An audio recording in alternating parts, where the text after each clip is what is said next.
Welcome, everybody. My name is Craig Gunderson, and I'm welcoming all of you to this really, what will be a great session. We have four papers today on the topic of, COVID-19 insights that agriculture and applied economists have brought to this important topic. And the session actually was put together by Dawn Thelmany, who is the president of AAEA. And so we chose, these four papers were part of a special issue in Agriculture and Applied Economics Perspectives and Policy. And this is a special, it's Applied Economic Policy, Perspectives and Policy, which is the journal that I'm editor of. I should probably know the title of it. But anyway, is that these are 23 papers that are all part of this special issue on it. So I would invite everyone to pursue the rest of those papers that are on the AEPP website. One thing is that for all of you who are AAEA members, of course you can access these, but they're also free to everybody. So for those of you who are interested, I'd encourage you to look at those other 23 papers. So these are four of them, and really representative of just the amazing stuff that agricultural economists are doing and looking at things pertaining to COVID. So I'm going to stop off now, and what we're going to do is we're going to have each of the speakers can introduce themselves, we'll go in the order that it's listed on the website, which seems to make the most sense in terms of this. Each speaker gets 25 minutes, and they can allocate that however they want. If they want to use the full 25, that's fine with them. If they want to open up for questions. For those of you who want to pose questions, just please wait until they're done speaking, okay, because this is how these things are usually done, and then raise your hand. Or you can also say something in the chat box and say, I'd like to pose a question. Either one of those two ways will work for posing questions. At the end, we'll have between 15 and 20 minutes in order to ask questions. So I will now turn it over to Jason. Hi, everybody. It's a pleasure to be here with you. Although it'll be more fun to be in person, I guess this is the best we're going to do this time around. So I'm going to talk to you a little bit about what happened in the beef and pork markets, particularly focusing on a particularly controversial aspect of these markets that came about during COVID. This is work with Glenn Tonser at Kansas State and Lee Schultz at Iowa State.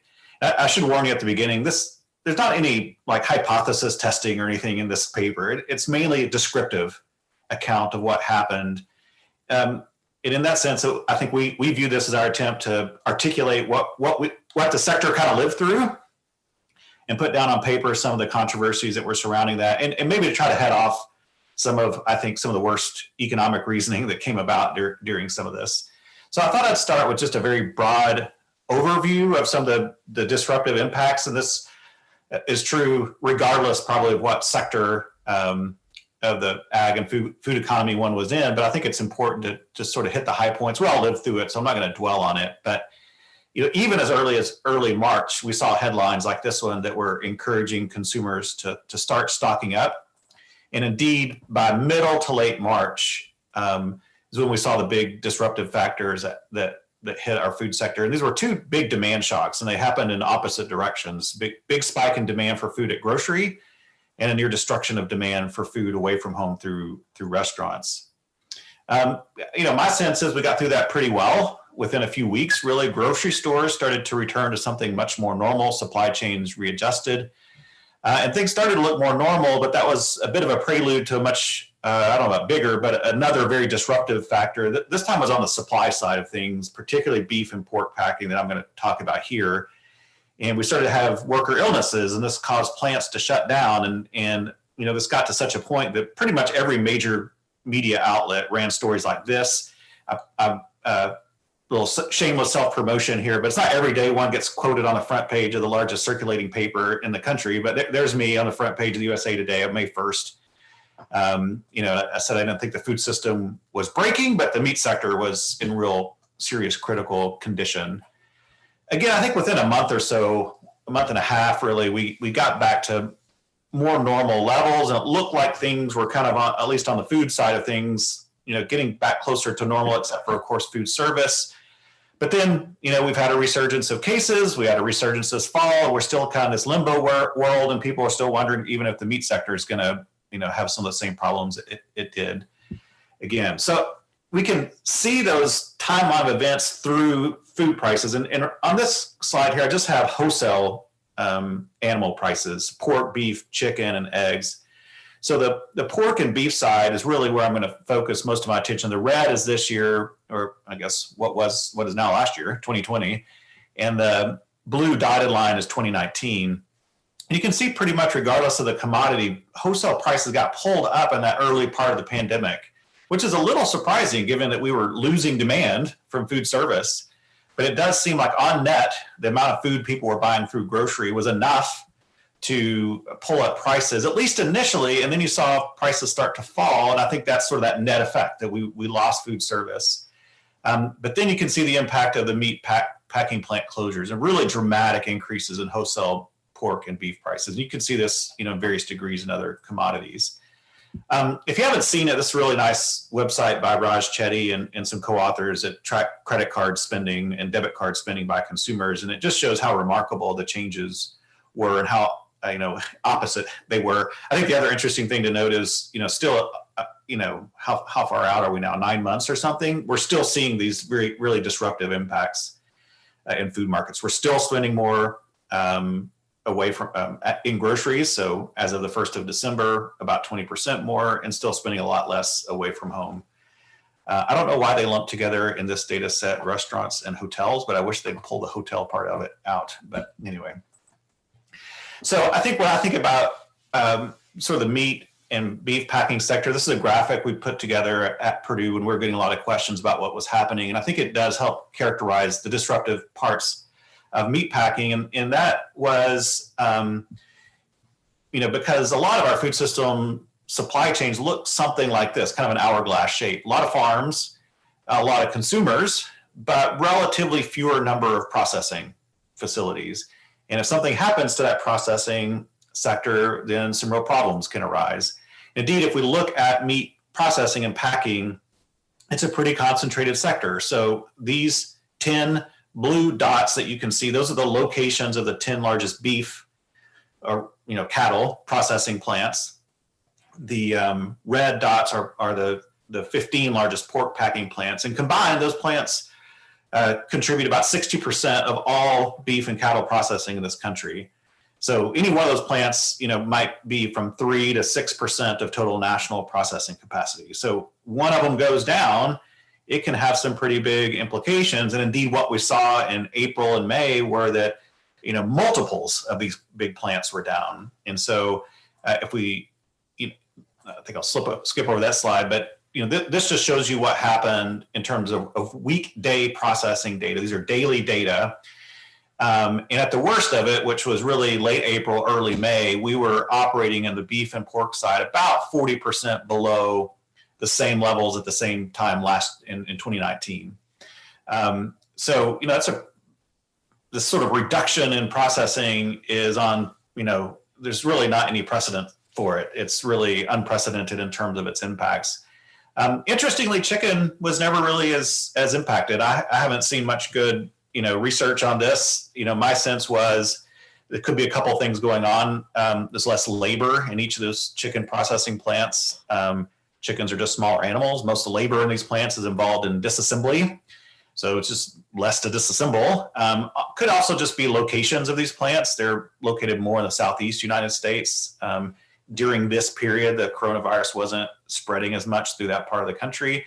But the truth is, I don't really know why poultry wasn't as affected as beef and pork. So I showed you wholesale prices, but what happened on the livestock side of things? So this is animal prices. I'm showing you here nearby futures prices. And on the cattle side, start of the year, up here, and then by the worst is processing, a really significant reduction, about a 30% fall in cattle prices. And at that time, these are Lee's numbers, but even into this early fall, he was still projecting average prices for the year that are significantly below where we've seen prices recently. Similar situation on the pork side of things, a pretty dramatic reduction in pork prices, particularly this period in late April, early May. prices, we haven't seen the prices this low since the late 90s.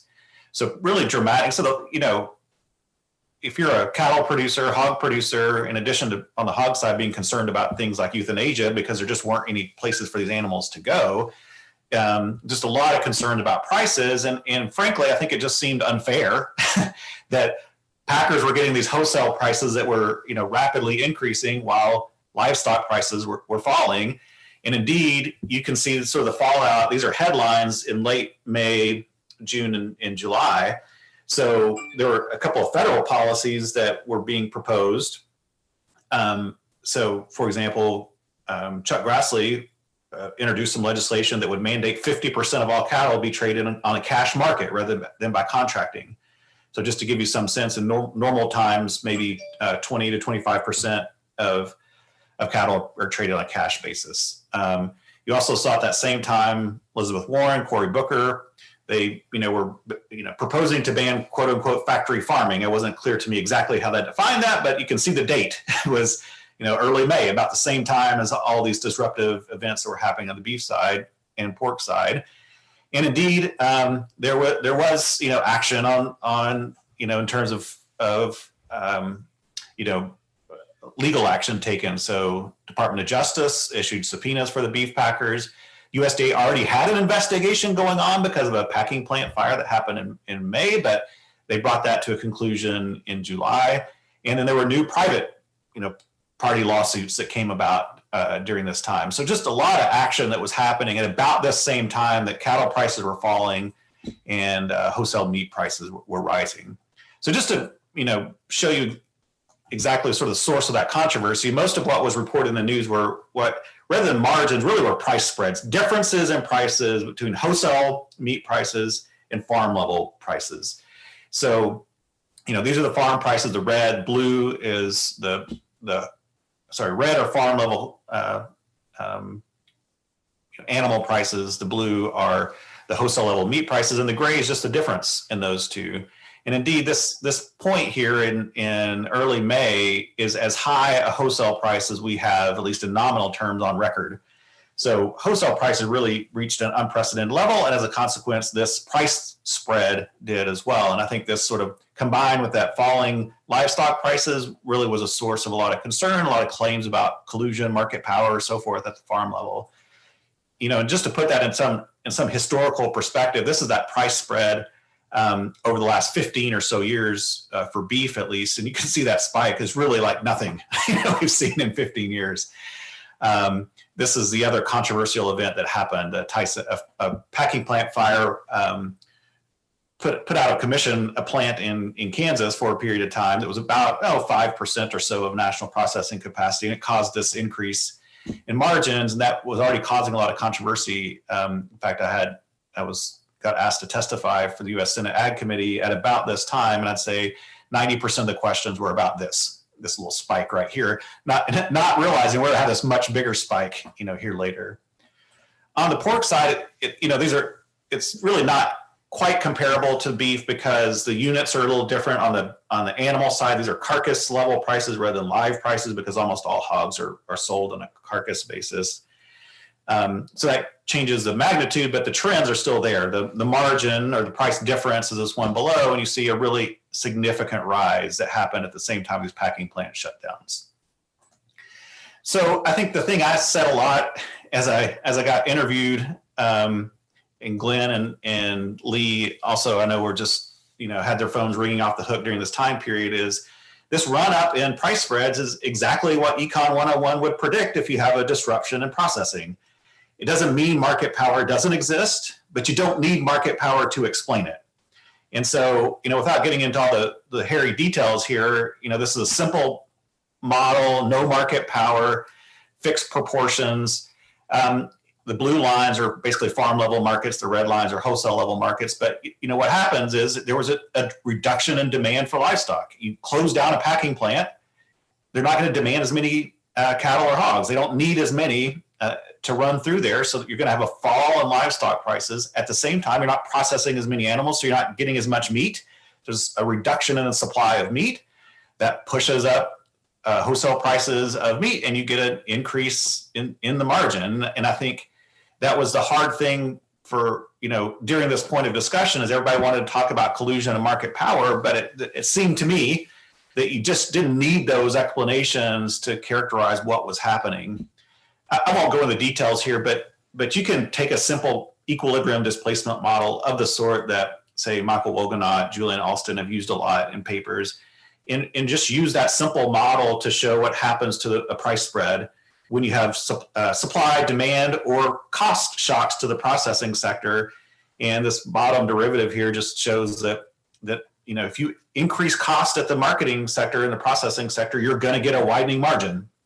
And we had a lot of, not only do we have plant shutdowns, but those that were opening incurred a lot of additional costs. They were distancing workers, they were spreading workers out. It was more costly to produce each pound of meat. And we didn't really develop this a lot in the paper, but I think it's an interesting thing to think about. Glenn and Lee, this was before the big packing plant shutdowns, but sort of anticipating that some of this might, be happening in the near future. They just looked at a crude kind of correlation between packing plant capacity. We can't measure capacity exactly, but we can measure sort of how much were we processing at this time last year relative to what we have this year as a sort of a crude measure of processing capacity.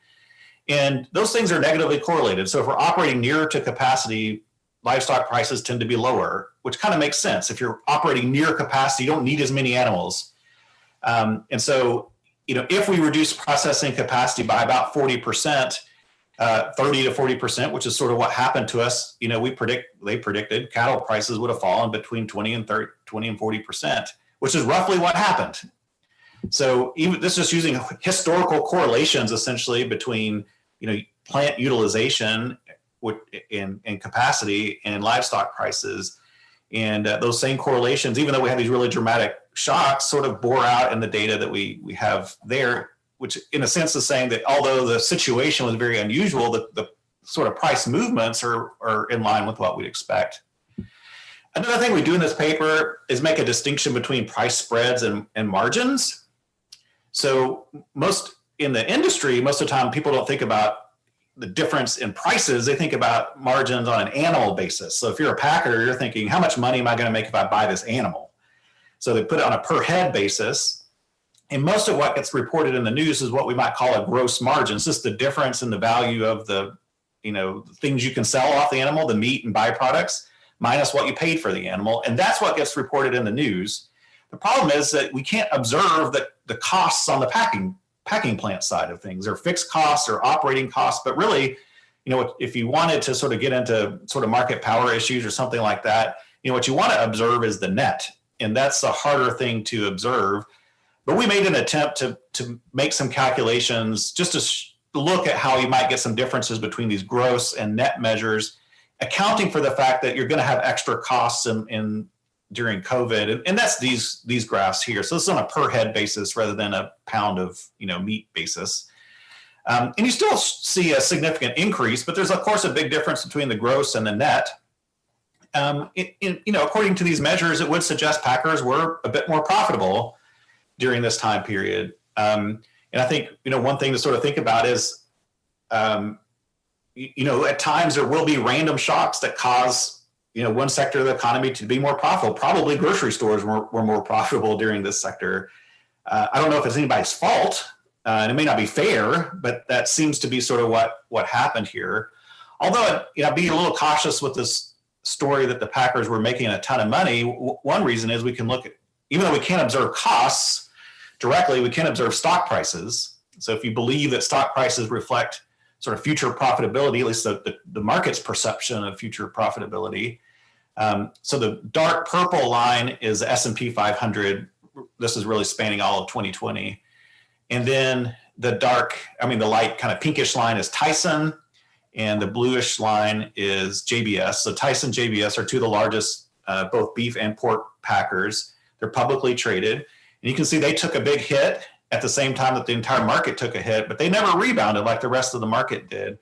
So big packing plant shutdowns were happening in this time period right here. And the market doesn't seem to be thinking, these these folks were making a lot of extra money, so they might have been making more money on each animal, but they weren't processing as many animals because their plants were shut down and they were incurring these extra costs. So, I think in light of any additional evidence on cost, I think these kinds of market stories are interesting. So I think for time's sake, I'll probably start wrapping up here and just say, what should we do going forward? And there's been a lot of discussion. In fact, in the latest CARES or coronavirus relief package, there's some funding to increase the number of small and local processors. And even in various states, including Indiana, where I live here, has had some state level legislation to do that too. And the idea seems to be we need to have more medium and smaller size packers. And that could have some positive benefits. I think the real challenge from my perspective during this problem was not small versus large. It was that we just didn't have any excess capacity. So when you shut down a plant, there was nowhere else for those animals to go. So the real problem here is you needed more redundancy in the system or excess capacity. The problem is excess capacity is really expensive. Imagine going to your lender and saying, give me $1 million to add on to my plant. And oh, by the way, I'm not going to use it. Nobody's going to lend you money to do that.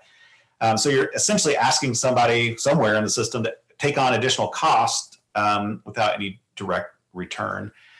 And I think maybe one last point before wrapping up here is there was a lot of, I think, naive thinking during the middle of these plant shutdowns that this was an easy problem to solve. Like, can't we just redistribute these animals to other packers? But I think a lot of people sort of mistake the scale of the problem here. So just to give you a sense of things, in this country, in the United States, we process about 125,000 head of cattle every weekday. So during the worst of the packing plant shutdowns, we were off by about 40%. So that's 50,000 extra cattle every day that are left on the farm that would have gone to our dinner plates that didn't do that. So you do that for 5 days. That's 250,000 cattle that are left on farms that didn't go somewhere that we thought they would go. So a kind of small size packer, it's not that small, that could process even 100 head a day. Assuming they could even take more cattle, which most of them were already busy to begin with, but assuming they were just not doing any business, how much extra would one of these small kind of plants have to run to make up for one of those big plants shutting down? Those big plants, by the way, are about 5,000 head a day. So a small plant would need to run about 50 extra days, or in other words, you need 50 extra small plants to make up for the lost capacity of one of these big plants. And it's just a way to say that even though there's a lot of small plants, they process a very tiny share of the overall cattle. And the reasons we have a lot of concentration in the sector is related to economies of scale and other things like that. And, it's not clear that adding another 50 to 100 small processors is going to do much to solve this problem if we were to have another of these sort of problems in the future. So I'm going to wrap up there just for time's sake and just say that there's, could be a lot of interesting things happening in this sector, more integration and alignment. We see a lot of retail sectors trying to vertically integrate backwards into the supply chain. And, some of these disruptions we've seen may facilitate a little bit of that. So I'm going to stop there. I'm happy to take any questions, or if there aren't any, just happy to hear what the next presenters have to say. So if any of you do have questions, if your video's on, you can raise your hand. Otherwise, you can put something in the chat box.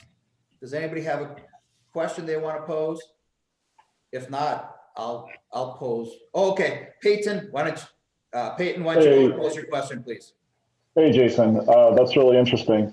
Hey, one issue that kept coming up in the media was the potential for animals to be lost as waste, where basically you heard about dumping of milk, you heard about the potential slaughter of young hogs, and I'm wondering if there's any estimate of how much waste actually happened, where what I would define it as you're spending dollars on calories for animal feed that do not get eaten eventually by humans, not waste as in I had to sell a tenderloin for, $5 a pound because I couldn't find a good outlet for it. It's a great question, Peyton. Maybe Norbert or Brenna, since they're going to talk about food waste, know more about that than me. One thing that I would love to know, if you know, I would love to hear it. On the euthanasia side, there was a lot of concern. Here in Indiana, we have 2 of the largest pork packing plants in the country. A lot of concern about whether farmers would have to euthanize animals. and there are a lot of preparation to deal with that in the instance that it had to occur. I haven't seen any estimates of whether animals were indeed euthanized, and if so, how many. And if they did occur, my senses are probably, in the early stage of the production process. This is not polite conversation, but it's the truth. Aborting sows, or killing off the baby piglets because you haven't invested all that feed to begin with. But I have not personally seen any estimates of that occurred. The dairy story is probably a little different one. It's not a market I follow very much, so I don't know the answer to that. But I think it's a really interesting question. Yeah, I think there's some concern in the markets that if you persisted very long with these capacity backups, prices would collapse to the point that you're basically going to have to cut production short at some point, like early in the animal cycle. And whether that actually materialized in price, it seems like by your numbers, price falls were never that extreme on the livestock side, but was that all just the other shoe waiting to drop, so to speak, that they somehow pushed those price collapses back somehow? So I think, I don't know, wouldn't say it was caused by, but it was certainly at the same time as, the president, declared this national emergency, packing plants really got back up and running pretty quickly. Somewhat of the give in the system is in weekend processing, and you saw more weekend processing, which sort of helped them work through some of that supply reduction. And indeed, if you look at the numbers by like July, August, we were actually processing more than the same time last year. And the markets have largely recovered. I didn't show those data, but a lot of that, I think, seems to be due to international trade issues. China seems to be taking more pork, and that's kind of pulled up pork prices as a result. So it seems to me that these disruptions were really bad for I don't know about short, but a couple of month window in there was a pretty bad period for a lot of livestock producers. One big difference I didn't talk about is this wasn't nearly as controversial on the pork side, and that's because most, unlike beef, pork is much more vertically integrated. So a lot of hogs, particularly in this part of the country, that were sitting on farmers' farms were not owned by the farmer. They were owned by the integrator, the processor. So they weren't directly bearing those price, that price risk. They're getting paid, to basically feed out those animals. So the cost to them was really more, you're not going to receive another, inflow of baby pigs onto your, to feed out this year, or a, reduction in or increase in the amount of time that you're going to sit idle. That was the cost to a lot of the producers. And I don't know the exact share across the country that's, production contract versus, kind of cash negotiated on the pork side, but it's much higher in pork than in beef. Okay, great. Thank you so much, Jason. That's always excellent presentation. So, but to keep ourselves on time, we'll have time at the end for more questions. So if you had questions for Jason, please save those until the end. And now I want to turn it over to my colleague, Brenna Ellison, who's going to give her presentation now. Right, thanks, Craig. Hi, everyone.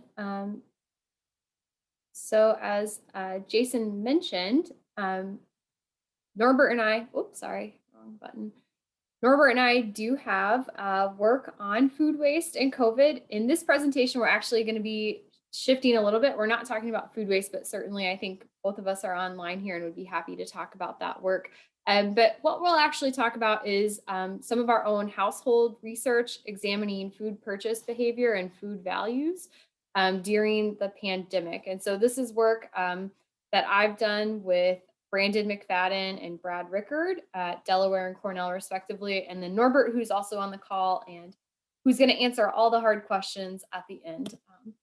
So as a start, not to belabor these points, as I know everyone will probably talk about them, and Jason's already talked about some of them, but COVID-19 does continue to disrupt our food system. All of us probably saw these types of shelves if you went to the grocery store physically. This is a picture that Norbert took from a store in his area. So stockouts were very common early on. As Jason talked about, we did recover from these fairly quickly in terms of grocery store shelves. Although even now we still, at grocery stores here at least, see a few different items, here and there will be stocked out in particular, although I think right now it's still mostly a toilet paper, paper towel sort of thing. We've also seen increases in food prices, and this has hit certain commodities harder than others. But then I think one of the bigger disruptions is the continued restrictions on food away from home purchases in many states. So where I am in Champaign, Illinois, it's very much a takeout only state unless you can stand to sit out in the cold and eat outside, but not too many people seem to be taking restaurants up on that. So these changes can impact household behavior in a number of ways. Of course, we would kind of expect the natural shift in food at home consumption and a respective decline in food away from home purchases. But what that actually means in terms of nutritional quality or things like that seems to be a bit unclear. There has been research during the Great Recession where there's some evidence, that nutrition of food choices might have actually improved. People can cook more at home. But with COVID, it's really unclear if that is going to hold because we've seen a lot of news headlines where people are, buying more comfort foods and things like that.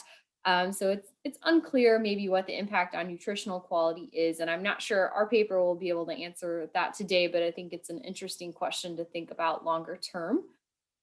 Shifts in food acquisition behavior, certainly many more people are adopting online shopping than maybe they had previously, especially depending on what area of the country they're in. And then there's also could be shifts in the importance of certain attributes to food purchases or the things that people value in their food. So, there's a lot of different ways to measure food values. We'll talk about one that they use on NHANES survey, which asks about 5 different things that people could value in their food purchases. Jason's done a lot of the seminal work in applied economics on food values, and he has a set of 11. And from Jason's food demand project, he knows, food values have been pretty stable over a 5-year period, but certainly with such a large pandemic, it could definitely impact what people are valuing. And so the purpose of the research that I'll talk about today was to examine changes in household food purchasing behavior and food values during the early weeks of the pandemic. So for our data collection strategy, we've coined this as a rapid panel design. And so essentially what we have is just, a longitudinal panel where we surveyed people 4 times every 2 weeks from mid-March to late April. So obviously that's not as rapid as, daily data or things, that, maybe some of Raj Chetty and other people can accumulate, but still for many of us, rarely have the opportunity to survey people this often. And so we think the data set is pretty unique in that regard. So kind of to look at the 4 rounds of data collection across the calendar, round 1 started at March 13th, which we've, kind of coined, this is the stocking up phase of the pandemic, at least the first stocking up phase. Round 2 was 2 weeks later, starting March 27th. And this is where we saw a lot of the shelter in place orders start happening for several states. Round 3 started around April 10th. And this is when the first round of CARES payments started being distributed. And then round 4 was April 24th. And this is, when a lot of reopening plans started to be released for states that had announced shelter in place restrictions in late March. So some of the key questions that we were interested in taking a look at here, I will say the larger survey has quite a bit more content, and we're happy to talk about, some of those things in future research as well. But the focus for this paper that's in AEPP, first for food acquisitions, we pulled this from the Flexible Consumer Behavior Survey module of the NHANES. And so during the past X days, and X could be, respondent could choose to answer in terms of the last 7 days or the last 30 days. And then we converted those all results to weekly spending. But we asked them about 4 different locations. So at supermarkets or grocery stores, on food at stores other than grocery stores, but not restaurants, and then eating out, and then on food carried out or delivered. And so those first 2 categories constitute food at home, while the latter 2 constitute food away from home spending. We also asked about purchases of specific food products. And so we asked very explicitly, because of COVID-19, how have you changed food purchases this week compared to a typical week? And we chose 6 products. We tried to get a range of both perishable and non-perishable products. So you can see like washed and packaged salad greens, frozen vegetables, shelf stable, not refrigerated milk, canned fish or meats, eggs, and dry staples. Eggs was one we saw a lot about in terms of shortages and those sorts of things. And so the response options, if you want to kind of, see the scale that we used, it could be, bought a lot less, bought a little less, bought the same, and then bought a little or bought a lot more, or they could just never purchase the product. But again, like we very explicitly asked about changes due to COVID-19. And then lastly, we asked about food values, and we also pulled this from the flexible consumer part of NHANES. And so the 5 values that they ask about is how important are each of the 5 factors to your purchasing. So how easy the food is to prepare. So that's, a value of convenience. The nutrition, the price, how well the food keeps after it's bought. So that's, picking up on storability, and then taste. And for our survey, each value was rated on a 5-point scale, where 1 was not at all important and 5 is extremely important. So just to give you a quick summary about our respondents, we had over 1,300 respondents who completed all 4 waves. Norbert can talk about this a lot more if people have questions, but obviously we had a lot more respondents starting out, but there is quite a bit of attrition across trying to get a panel 4 different times. And so because of that, while the initial sample started out as representative of the US population, you can't control the attrition and who decides to drop out and who doesn't. And so as a result, we do have a sample that is a larger proportion of males than the US population. It's more educated, it's older, and slightly less diverse.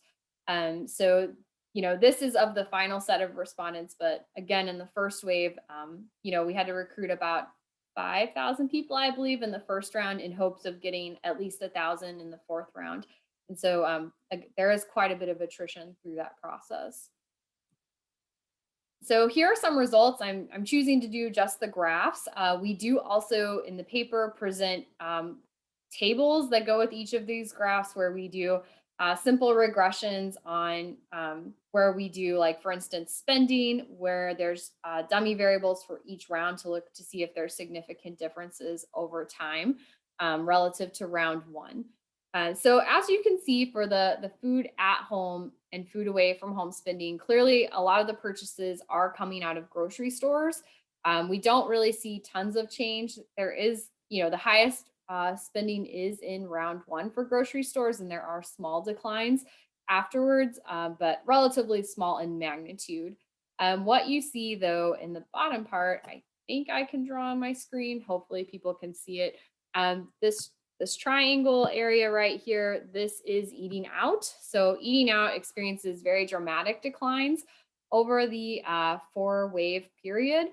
And then you do see though some increases in carry-out spending, and those are significant increases in round 3 and round 4 compared to round 1. So if you kind of look at the sum total of that, the decreases in eating out definitely outweigh the increases in carry out, but the carry out increases does kind of mitigate the overall drop in food away from home spending. And then if we want to go into specific food purchases, I just want to remind people the axis. So this was from a 1 to 5 scale, essentially, where 5 means you bought the product a lot more than you would have in the last week because of COVID-19, and 1 would be you bought it a lot less. So in general, if a 3 is you bought the same amount, you can see that, there's only 2 products that even go above a 3, which is eggs and dry staples. So those are products people are saying they bought more of, which makes sense. I think this, coincides with the types of stocking up products that we saw. people were stocking up on eggs, and we did see people stocking up on a lot of dry staples, especially pastas, rice, those sorts of things, flour for the people that really got into baking during this time. You can see in general, there were some dips for things like salad greens here, but the biggest dips of all were in shelf stable milk. But this was a product that just wasn't as frequently purchased by most consumers in the first place. We also did ask about prevalence of online grocery shopping. And so I didn't present the question, but again, this was a much more straightforward question to ask. And not surprisingly, we see pretty dramatic increases in online grocery shopping after round one, with each subsequent round being significantly higher than round one.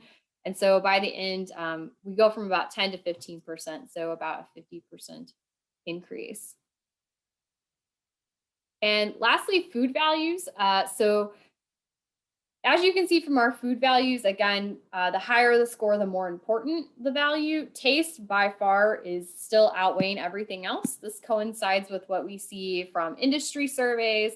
From Jason's work, taste actually isn't always the top value, but in his food value set of items, he also includes safety, and most other industry I think safety is assumed as a given. And so safety is not included, but taste usually also sorts itself out to the top in much of Jason's research as well.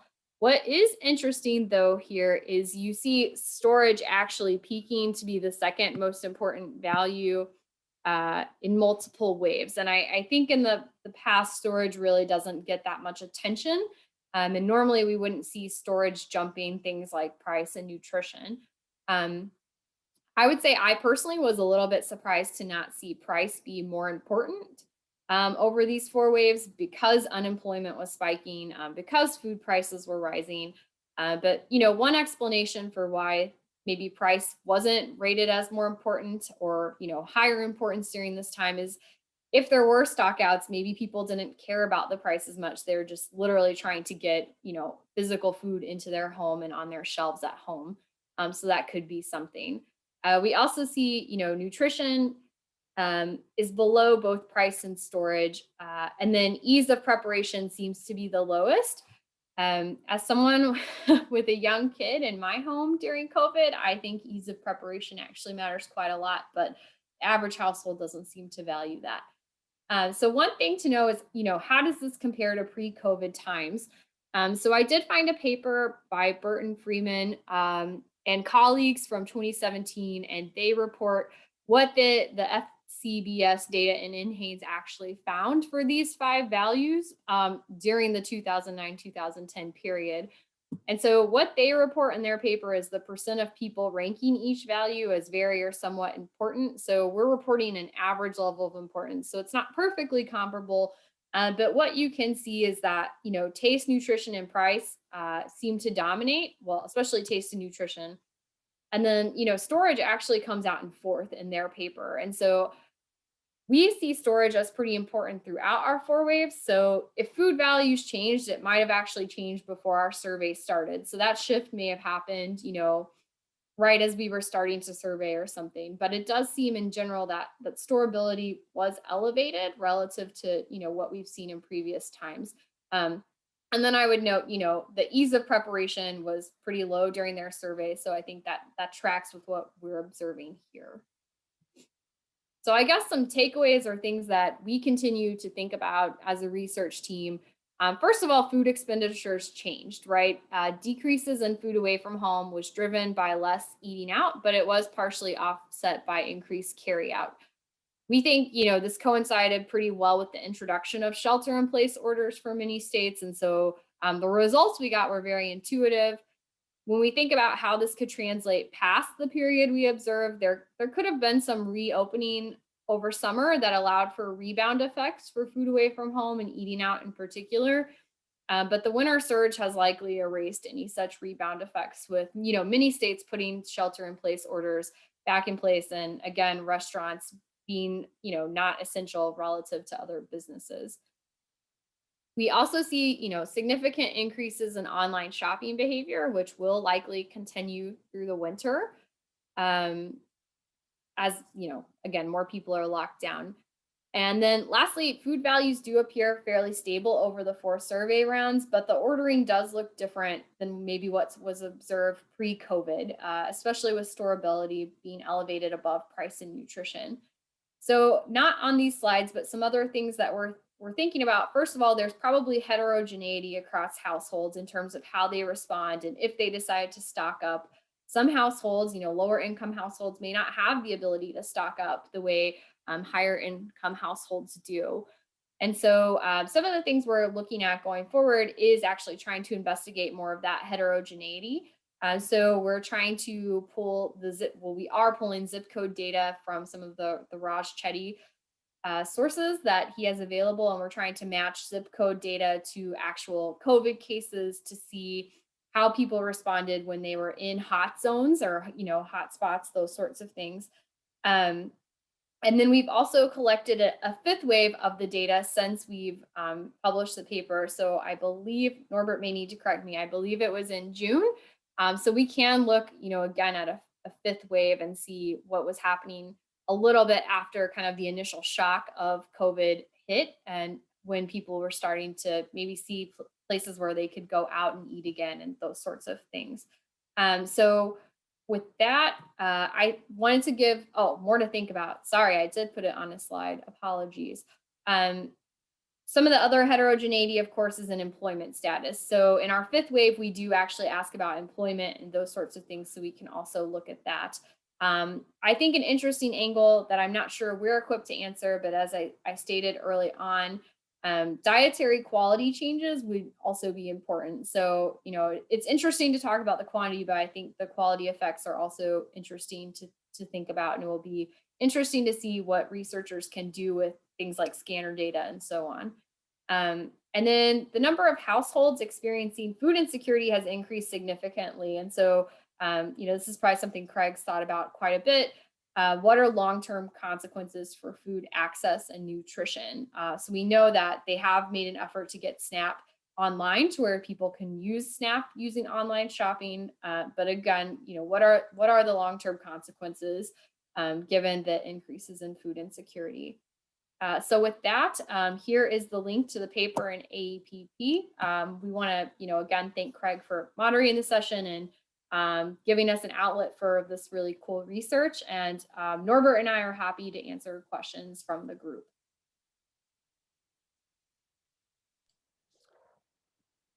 Okay. Does anybody have any questions? If so, raise your hand. Okay. Shu Wen? Hi, thanks, Craig. Thanks, Brian. So I have a question about the sample, actually. So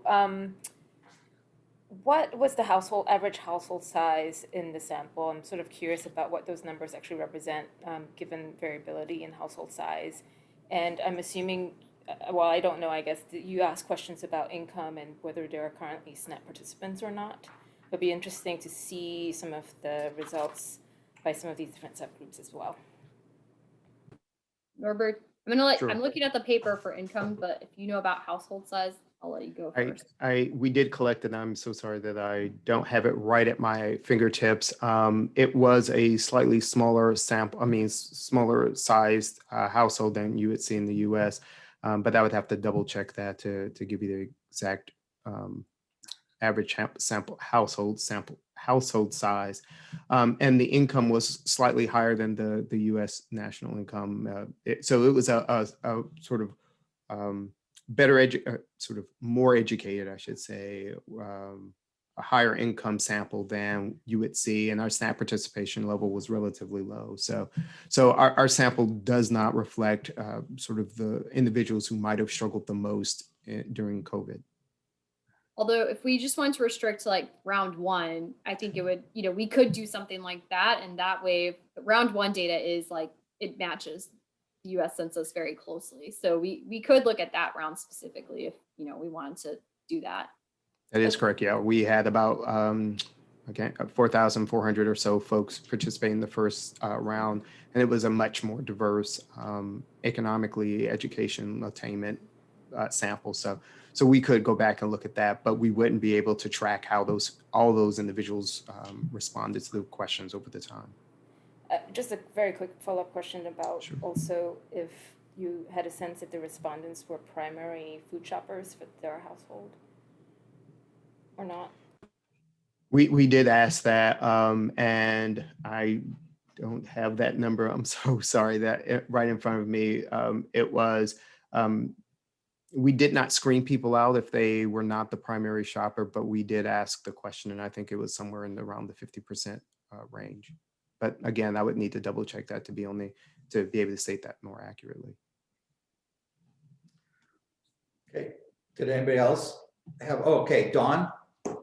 Dawn, Yeah, please go ahead. Yeah, well, very interesting and very timely that you guys got on this right at the start. I was wondering, there's been quite a bit of attention to the blurred lines now between food at home and food away from home.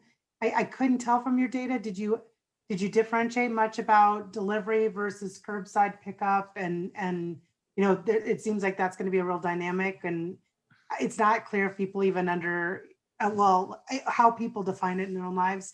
You guys didn't explore that at all, or get any insights from things you saw? So the question specifically asked about food eaten at restaurants versus food that was takeout or carry out. So we don't know the means by which they got it. So did they use DoorDash or Uber Eats or something else? We couldn't distinguish that. Hindsight is always 2020. Wish we had asked a little bit more about that. But yeah, so that's what we do know, and we saw the shift occur in terms of that food away from home, in terms of grocery stores versus restaurants. Well, and more specifically, and Brenna, you made a comment about there was some of the offset from the pickup that was lost from the eating at restaurants.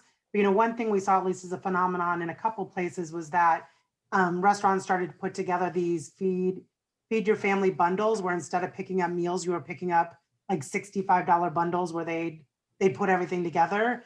Is that why did you actually have data about whether they were spending more per transaction, or was that just something you were inferring from the absolute numbers of frequency of use of those? I think we inferred that just from the actual dollars Okay. reported, but I don't know about dollars per transaction.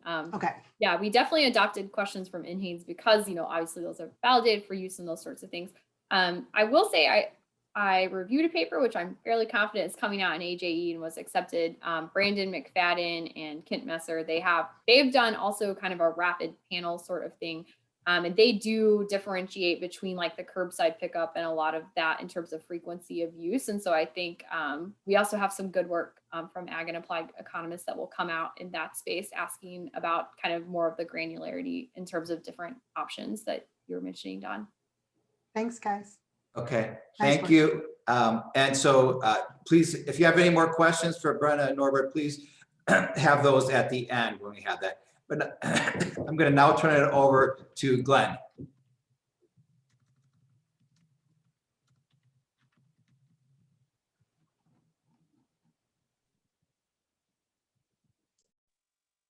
Okay, so we're now going to shift the focus a little bit away from the US.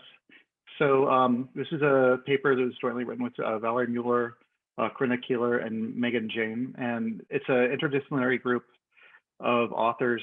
We have some people that are focused in epidemiology, some geography, mostly at ASU, but also at UNC Chapel Hill. And so the main goal of our paper is to describe the recent impacts of both the disease and the policy response in Sub-Saharan Africa, and to present an interdisciplinary cost-benefit modeling framework to evaluate the trade-offs that are inherent in policy stringency, the sort of, you know, economy health trade-offs, and discuss how this framework that has been developed and utilized mostly in the context of the US and other high-income countries to flesh out some of the issues in adapting this framework to a lower income country context, specifically in Sub-Saharan Africa. And based on that, to identify data needs that would be necessary to calibrate and parameterize these models.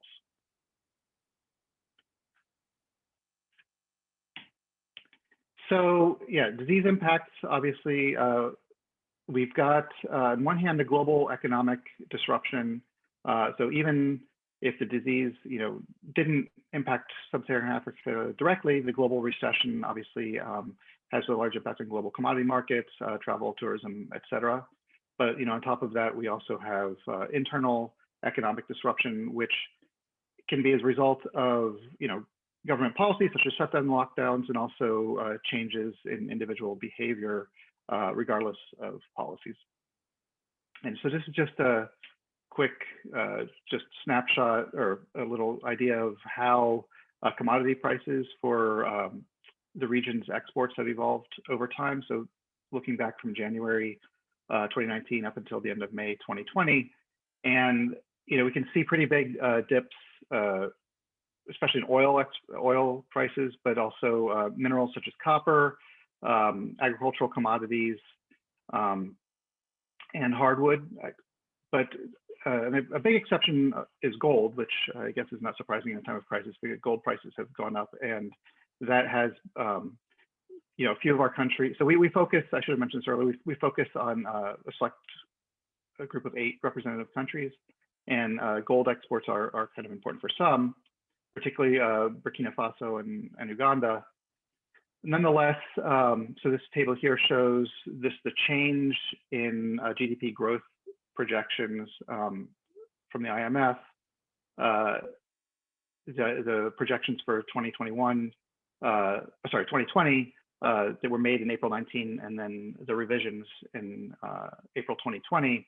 And we can see that, despite, like, for example, Uganda, despite their gold exports, still sees having a drop almost a half of their GDP growth projections. And just across the board, pretty dramatic declines. So sorry, these are Botswana, Burkina Faso, Cameroon, Kenya, Mali, Mozambique, Uganda, and Zambia. And so what we're looking at is how have these countries responded to the COVID incident. So these first set of maps and graphs, this is for the entire continent. Our specific countries we focus on are outlined in black on the maps here. And so we can see over time, the ramping up of policies. And so we've divided the policies into categories of testing, stay-at-home policies, and workplace closure policies. And we can see that, and so here the colors are associated with stringencies of the policies. So no testing is, purple. The next stage would be testing first if you only have, if you're showing symptoms and have specific criteria, like different types of employment status or different, basically not everybody has symptoms, only a few people, select subpopulations are available for testing. To the green is anybody with symptoms, and the yellow would be just for anybody who wants testing at all, open public testing. And so this basically shows how these policies have been implemented. So here, what this is showing is the frequency of or the distribution of countries that have adapted those policies. So here we have the number of countries implementing these policies in each group over time, and we can just see how there's a big ramp up, obviously, in March. And then the map underneath is a snapshot at the end of May of which countries fall into those categories. So we can see a bit of diversity across the continent with respect to the stringency of the types of these testing policies. Similarly, looking at stay-at-home policies, again, purple is no policy, blue is just a recommendation of not leaving the house. Green is a requirement to not leave the house, but with some exceptions. And the yellow is almost an across the board restriction of not leaving the house. And again, we see, quite a diverse response among the countries in Africa. And finally, we're looking at workplace closure policies. Again, a pretty big ramp up, at the end of March. And so again, blue would be recommendations of closing workplace or WFH's work from home policies. The green is requirements of for some specific sectors, and yellow is more across the board, with exception of essential workers. And so part of our work is motivated to understand, why in principle, can we think more formally about why certain countries would want to have different levels of stringency, and which policy is being chosen. So if we can see, like, for example, Kenya is yellow, very strict in terms of stay at home, but less so in terms of testing or workplace closures. And Zimbabwe has, strict workplace closures, but not so much in testing and stay at home. And so we're thinking, what about country characteristics might dictate, why one set of policies might be more preferable than others, and also what sort of stringency would be most appropriate. And so here, before this map is a snapshot in time, and these are for our 8 countries. Sorry, Zambia. I keep saying switching with Zambia and Zimbabwe. Zambia is our country. And this is the green is an index of government response. So it's basically an amalgamation of these different types of policies we were just discussing. And the black line is the reported caseload. So here we can see that, again, this ramping up that happens at the end of March pretty aggressively in most countries. And then a slight, tapering off in many countries towards the beginning of June. And, this is obviously not a causal relationship, but we're just trying to understand what's going on here. And so the patterns are, you have a country like Cameroon, which pretty much ramped up and maintained its stringency, and nonetheless had a big increase in cases. Similarly, Kenya has pretty stringent policies and an uptick. Other countries might have had, there's not a clear-cut relationship between the evolution of the stringency of the policies and the disease incidence. Okay, so how do we go about thinking conceptually about how would one even have a framework for figuring out which sort of policies are most appropriate given a specific country context? So what we do is we combine, we look at the way economists and policymakers have combined epidemiological models and economic models. And I should pause here. This is not an innovation of our paper. This is more of a review of how these models have been put together. So from the epidemiology side, there's these well-developed models of the dynamics of disease spread, this susceptible, infected, recovered model, which I'll go into a bit more detail in a second. And from the economic side, sort of building on this epidemiological models of disease spread and adding a layer that allows us to do benefit cost analysis of specific types of policy interventions. So here's an example of the sort of bare bones entry-level SIR model. So the key parameters are beta is the transmission rate. So when one person who has the disease is infected and they interact with somebody who is susceptible or not infected, what's the probability that the susceptible one gets infected themselves? And then the other parameter is gamma, which is this recovery rate. It's like once you're infected, how long does it take for you to recover? And the assumption in these models is basically if you're recovered, you're then immune to the disease. So just to give you a sense of the flavor of these models, it's basically dynamic.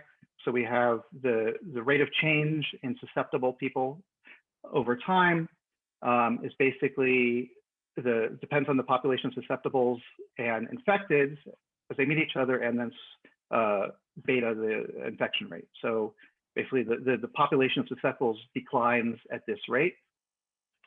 The infected population increases by the amount of susceptibles that become infected, obviously, minus the rate at which they recover from the disease.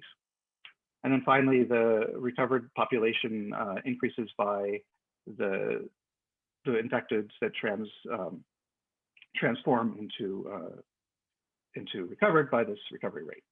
So this is, again, this is very bare bones, plain vanilla version of the model, but it can be and has been modified in many different ways to incorporate fatality rates.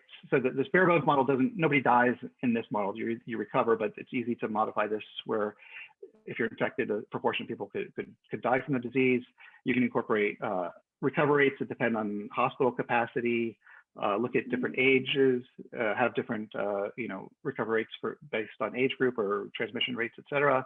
You can incorporate testing, isolating infected, vaccines. There's a whole slew of ways that you can sort of add bells and whistles to this model, which would allow us to adapt the types of policies that we've been seeing in Africa. So as a simple example, a lockdown you could model as reducing the number of people that are available to come into contact. So if you have a lockdown rate of say 30%, then that reduces the population of susceptibles that will interact with other people by 30%, as well as the infected. So you get this quadratic reduction in this equation of motion from sustainability to infection. Okay, so that's the epidemiological side. Then you layer on that the economic side, where the goal is to develop a kind of social welfare function that you can then use to optimize your particular policy of interest. So to do that, we need to have some monetary values. So the standard, of course, would be for a cost of death or value of statistical life here. And then if we have like a death rate fee, then we have a standard sort of discounting over time. And so the objective function, so this is the cost, basically it's minus signs, so the cost of the disease over time is going to be a function of the VSL times the death rate of people who are infected. And then here we have the wage rate. So we're looking at now lost income to people who are infected and then incapacitated at some point, so they cannot work. And then so here the idea would, for this particular example, would be if we're trying to figure out what's the optimal lockdown stringency, then we can have L be that, and we can play off basically the benefits of the lockdown in terms of reduced mortality and lost wages. But there's also a cost to the lockdown, which is the benefit is that you, from the people that are infected, they're no longer going to be incapacitated, so they're able to work. But then the cost is that you're basically forcing healthy people to stop working as well. So basically, sort of the bottom line here is that, and then you can, so this is the objective function, then which would be subject to the constraints I just showed you. And the point is that this is how people can kind of combine the epi and economic models that allow you to get to a point where you can make some sort of policy prescriptions about what's the optimal stringency of a lockdown. That's going to be a function of local parameters, which I'll get to in a moment. Okay, so these sort of models, there's a huge burgeoning, obviously, of these kinds of models in the economic literature at the beginning of the, over the course of the summer, but it's been basically focused on the United States and other upper income countries. And so it raises questions about, and basically these have shown that the benefits of these policies greatly outweigh the costs. That's been pretty much consensus across the board for the US. But the US, a lot of the benefits, or most of the benefits, accrue to people that are older, which is unsurprisingly, which raised the question, for example, Barnett-Howell and Mubarak, that whether this policy prescription of stringent lockdowns is really, if we can borrow the lessons from the US context and just apply them to developing countries, because populations tend to be younger. And they also have pressing economic needs, malnutrition or vulnerability to other diseases like malaria, where if you're having an economic shock, they can actually increase mortality from these other causes, non-COVID causes. And fundamentally, it's also an externality problem that people will take, we can expect rational individuals to take some sort of precautionary measures on their own absent government policy, but they only internalize the impact of their decisions on themselves, not on infecting other people. So that raises the the issue that even if the disease is not, so suppose it were not fatal, from purely economic perspective in terms of people putting food on the table or trying, to overcome these malnutrition issues or other health issues, there is some scope of policy. I mean, maybe it wouldn't be as stringent in the US. So I guess the point is to focus less on either or type policies, but how tightly do you turn the dial? And again, this sort of framework should be able to help advise that. So in other words, the question is not so much, do the averted deaths justify the loss in GDP, but is the loss in GDP from letting the illness go unconstrained to having some policy in place that would help contain these GDP losses? That's the type of question you could focus on in a developing country context. So what are the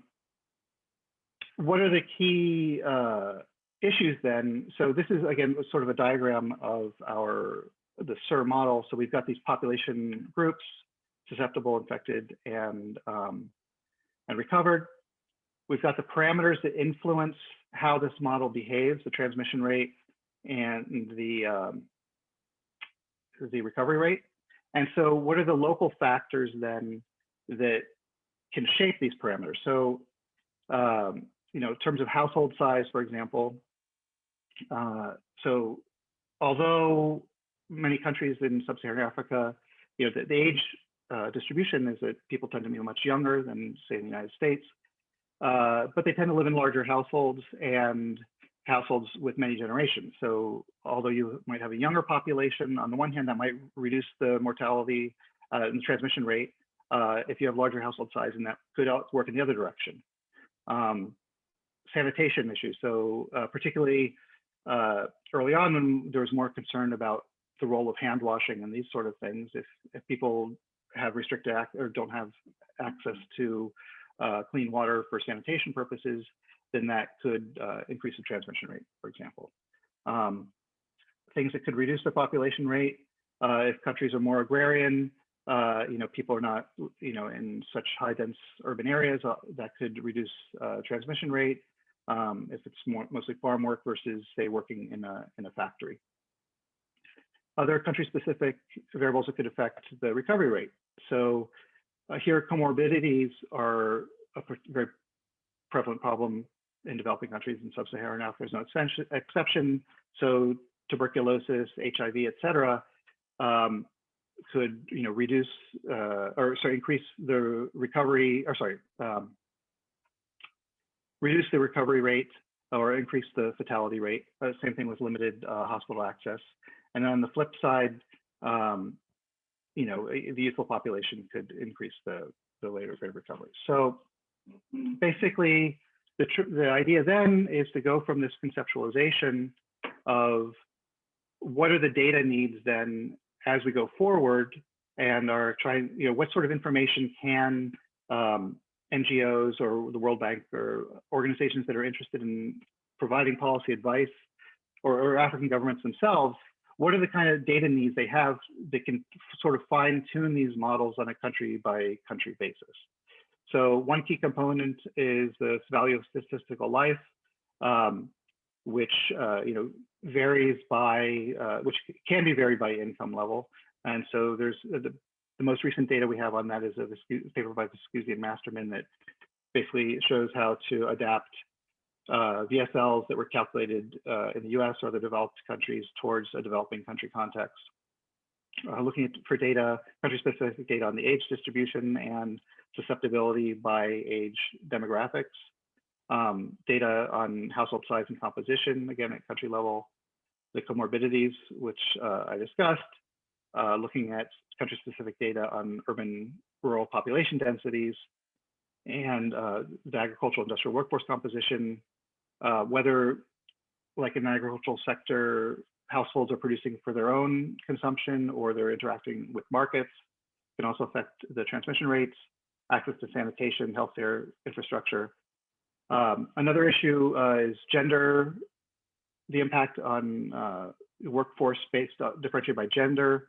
So if school closures are affecting, say, female workers have to stay home with kids more than male, for example, or if they're more responsible for taking care of other household members who become ill.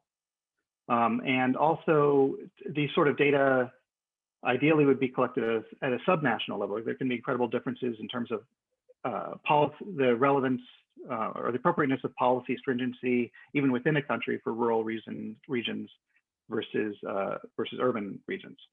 And so the idea is, there's two stages. So this is the first round is to collect this basic information on a country by country basis to allow them to calibrate these models to help figure out which policies are most appropriate to their local context. But also the next stage is how these variables then affect the epi variables, these betas and gammas that we discussed earlier. So that's the goal of this paper, was to help, I guess the desired audience would be interdisciplinary researchers, policy analysts, about what's out there in terms of how these economic epi models have been utilized in developed country context, how to adapt them to the context in Africa, and then give some ideas of the sort of data needs we need to actually put them into action there on a country by country basis. So with that, I'll wrap up. Thanks again to Craig for giving us the opportunity to develop this research, both for the paper and to present it here. And also one of my co-authors, Valerie Mueller, is available on the call too, so she'll probably be helping field any questions you might have. So I'll stop it there. Okay, great. Thank you, Glenn. We have time for, I guess, probably one question, if somebody has one. Okay, I don't see any, so I'll ask a question then, Glenn. So it seems to me that, at least in looking at some of those figures about when you look at the cases versus lockdowns and things like this, there's almost no relationship, which it seems like holds for the United States. It seems like same story as the United States. Some states are doing things differently, but the transmission rates seem to be unrelated to what states are doing in terms of lockdowns. So it seems, so is that an accurate assessment of this? And my second, building on some of this, is seems like in your models there's a lot of people who would die because of the lockdowns, especially in Sub-Saharan Africa. I mean, you don't have those broad safety net that you have in the US with stimulus payments and things like this. I mean, so in other words, you're not only you may be saving lives with the lockdown, but you're also potentially killing people with the lockdown. And I'm not even just talking about some long-term thing. I'm talking about near-term. Is that incorporated into your model, or could it be? Yeah, I think so. So the first question, yeah, like I said, we're not really in a position to make any sort of causal relationship between the variables in this diagram here. I think they're kind of, illuminating it across the board that there doesn't seem to be. I mean, you could, if you just looked at Zambia, for example, you might think, oh, look, here's a clear case where they decided to ease up and then cases spiked afterwards, but then you see also a similar spike in other countries that didn't. So yeah, I think it's more just a sort of snapshot what's going on and maybe food for further research. Another sort of little caveat here, there was a recent article in Science talking about this, about sort of the mystery of Sub-Saharan Africa, like why cases still have been lower than was feared. And I mean, part of the problem is just the accuracy of the data. So whether or not the reported caseload is a fair indication of the actual caseload. To your second point, I think that it's a great point, and I think that's really what motivates like a lot of this paper by Mubarak and his co-authors, that it's not a trade-off of death from COVID versus dollars of GDP in like you might see in the United States, but it's death from COVID versus death from malnutrition. And I think that the economic framework, like I didn't explicitly include it here, but you could easily have another, put another variable here, which if, as income goes down, the death rate, so you could have a death rate from COVID, but also a death rate from non-COVID causes, which could be a function of income as well. So I think the model itself, we didn't do it in our little toy example here, but I think it could be modified to incorporate death from other causes. So here, the trade-off is deaths and wages. So lost wages from COVID versus lost wages from the lockdown, but you could incorporate other causes as well, where the deaths from some other cause could be linked to loss in wages that would capture those types of trade-offs that you were discussing. Okay. Bella, did you have anything you wanted to add to that? You have to turn on. Okay. Okay, great. So I think we should turn to, thank you, Glenn. I think we should turn to the last presenter now. And so what we'll do is Diane will have the usual 25 minutes to allocate. We'll take questions for Diane at the end of hers and then open it up for broader questions. And of course, anybody can ask questions based on Glenn's presentations or the previous ones. Okay, go ahead, Diane. Great, thank you. Thanks everyone for participating today, and thanks Craig for organizing this. I'm going to talk about seasonal farm labor and risk of COVID-19 spread. I'm going to present a lot of preliminary work here. There's been a lot more data available since the special issue of AEPP this summer. So I'll talk a little bit about those results, but I'll mostly talk about some preliminary results, things I've been looking at more recently. So the research questions that I'm going to try to look at, first, what the US farm regions and which crops appear most susceptible to COVID-related disruptions to the farm labor supply. And to do this, I'm going to measure the association between month-to-month changes in expected farm employment and new COVID-19 cases within counties. This isn't a causal relationship, but I think it's an illuminating sort of association to look at to try to anticipate where we're going to see the greatest risk of farm labor shortages or major disruptions to the farm labor supply. And then I'm going to discuss some of the expected implications of labor input risks on farm level decisions. Do farmers mitigate risk by contracting H2a guest workers? And will that increase post COVID-19? And will COVID-19 induce employers to invest in more labor saving technologies to mitigate risk? So first off, just a little bit of background. There is large potential risk of farm labor shortages. Just generally, these labor shortages are local in nature. And because there's frictions in labor mobility and there's a lot of uncertainty in the exact timing of harvest and planting, from year to year, we often see these local labor shortages, even though we don't have evidence of a labor shortage at the national level. So for example, in 2006, the New York Times posted this article about several tons of pears that were rotting in Lake County, California, because there were insufficient workers to harvest the crop. And this article was accompanied by this rather stark photo of a farmer with her head in her hands, and you saw just thousands of pears on the ground behind her rotting away. Well, further investigation into this story showed that there really wasn't a national change in the availability of labor, but there was a bumper crop a little bit earlier in the season further south that delayed the migration of labor to Lake County when workers were needed there. And so these local labor shortages are not necessarily uncommon, and they actually seem to be increasing in frequency in recent years. COVID-19 obviously could pose a major threat to labor availability in 2020.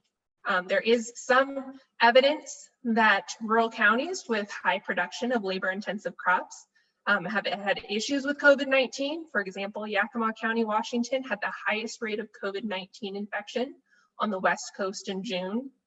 Immokalee, Florida reported 900 cases of COVID-19 between April and June. And some of these workers are migratory, meaning that particularly asymptomatic workers could take COVID from one rural community to another, from farm to farm. And so definitely major concern. Ridley and Davidos simulate crop losses in the fruit and vegetable industries of $13 to $53 million in 2020 due to COVID-related labor disruptions alone. So that doesn't even include the disruptions to food demand that we've talked about previously in this discussion. So it goes without saying that farm workers are essential and the work cannot be performed remotely.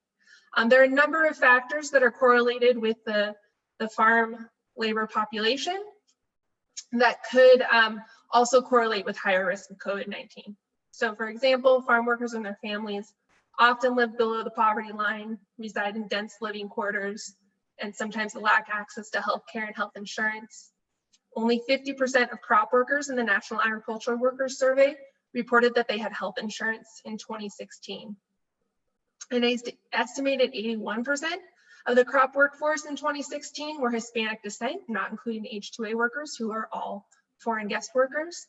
And there is some evidence that Hispanics are more susceptible to COVID-19 and more susceptible to very severe cases. So this is potentially a high risk population. And as mentioned previously, we've got a lot of dynamics going on in 2020. So for one, there's been an inward shift in the demand for a lot of agricultural products because of the closure of cafeterias and restaurants, which would shift inward the demand for farm workers. We heard a lot of stories of farmers tilling their produce back into the ground because they didn't have a market for it. And so it takes fewer workers to till produce back into the ground than to actually harvest it and prepare it for consumption. So that would cause an inward shift in the demand for farm workers, a decrease in the total number of workers employed, and a decrease in the wages. But at the same time, we also expect that there could be an inward shift in the supply of farm workers, either because workers are sick or because people are more cautious about migrating from one location to another. So we could have an inward shift in labor supply, which would also further reduce the number of farm workers. And depending on how big that shift is, it could potentially raise farm wages. So just a simple overall picture of this, just to demonstrate that there's a lot of factors that are moving due to the pandemic. So the question that I really want to look into is what agricultural industries are most susceptible to COVID-related labor risks. And so I measured the association between month-to-month changes in expected agricultural employment in new COVID-19 cases within counties. I examined total agricultural, forestry, fishing, and hunting employment in ACE 11. I also separately look at fruit, vegetable, and horticultural employment, which tends to be very labor intensive for seasonal harvest employment. And then I look at specific crops. I look at berries, other non-citrus fruits, vegetables, greenhouse, nursery and floriculture, and employees of farm labor contractors who can move from farm to farm. So the data I use are sector-specific employment data from the quarterly census of employment and wages. This is the only data source I'm aware of that really looks at the month-to-month changes in employment by sector. I use employment data from 2017. I choose 2017 because the weather was reasonably similar to 2020, sort of the national level. It was a warmer year, a drier year. And another big advantage of looking at 2017 is that it's exogenous to the pandemic. Obviously, no one could anticipate that the pandemic would happen in 2020.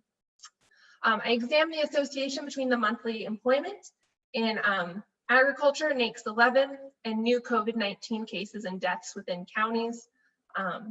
I drop any counties without any agriculture employment. QCW isn't perfect.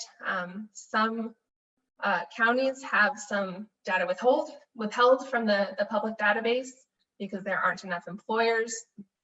So there's some dropped counties just because there were too few employers. A little bit of a detail, if anybody's worked with agricultural employment data, it gets a little bit messy. Because workers are so migratory, they're more difficult to count. And some workers are the employees of farm labor contractors. So these farm labor contractors take workers from farm to farm, and the employees may not actually physically be located in the same location as their employer. So I actually impute the number of farm labor contractor employees per county using the county share of contract labor expenses in the state in the 2017 Census of Agriculture, and the number of farm labor contractors and crew leaders in NAICS 115115, which is contract employment in the state each month. So minute detail, those of you who are really into the farm labor statistics might be more familiar with that. And finally, the COVID-19 cases and death data come from the New York Times database, which compiles data from counties throughout the country. So here's a snapshot of monthly employment by crop in 2017. Just looking at the fruit, vegetable, and horticultural sector, where we have a lot of that seasonal farm employment. And as you can see, not surprisingly, there's a peak in employment in the summer and fall months for most crops. The exceptions are oranges and other citrus, where harvest is typically in March. So, but otherwise, we see these peaks are a little bit different from crop to crop, but generally in the summer and the fall. And then geographically, looking at the spread of farm employment, you can just see a lot of fruit, vegetable, and horticultural employment tends to be on the West Coast and somewhat around here, like in Michigan. We do have quite a bit of farm employment up here in the Northeast as well. I dropped North Carolina and Florida from the data because these states both employ quite a few H2A workers, and H2A workers are not included in their QCW data. So other states might have some measurement issue as well, because not all states include H2A guest workers in their data. California and Washington specifically do. There's not any database that I'm aware of that actually tracks which states include them and don't. As a robustness check, I did look at California alone and found qualitatively similar results to the national results.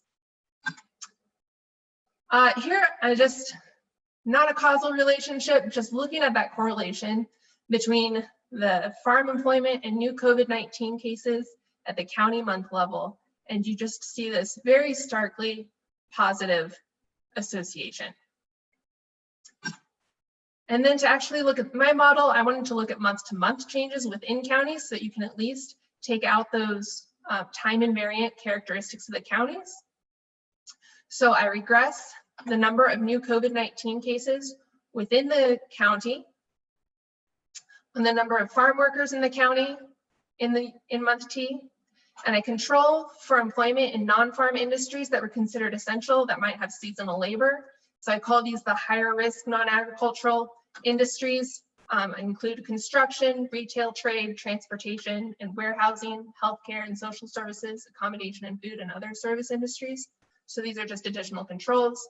I control that for state by month fixed effects, which would control for changes in state policies, and I control for county fixed effects.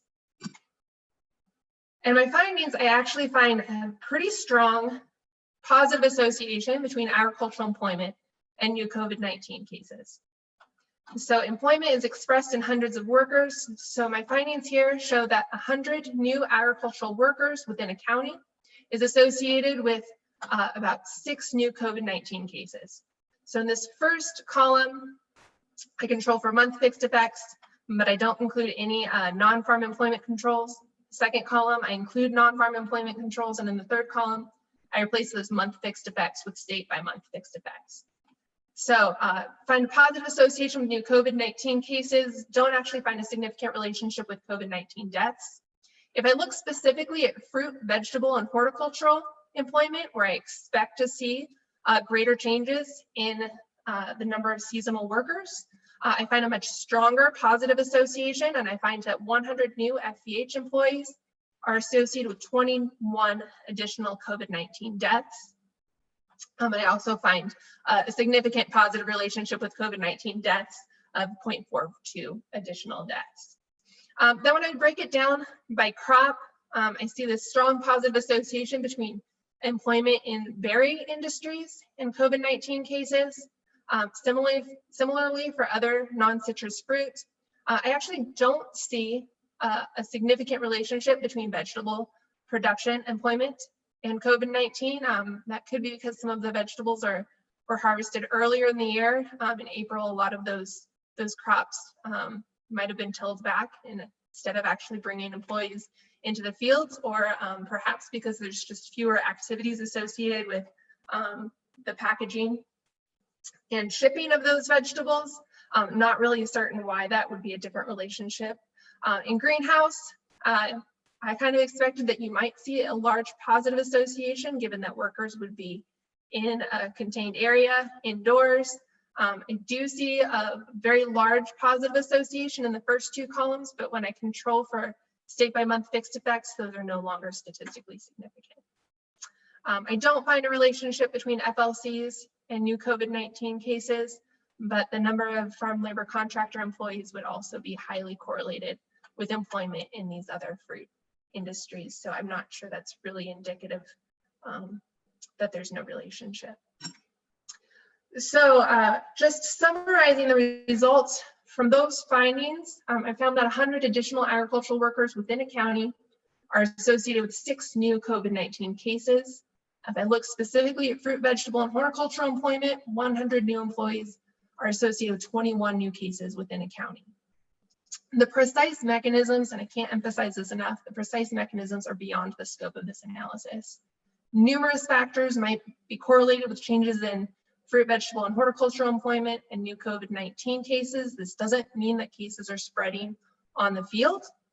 The majority of farm workers in the US are Latinos who appear more susceptible to COVID-19. So migration of Latinos into that community might accelerate the spread of COVID-19.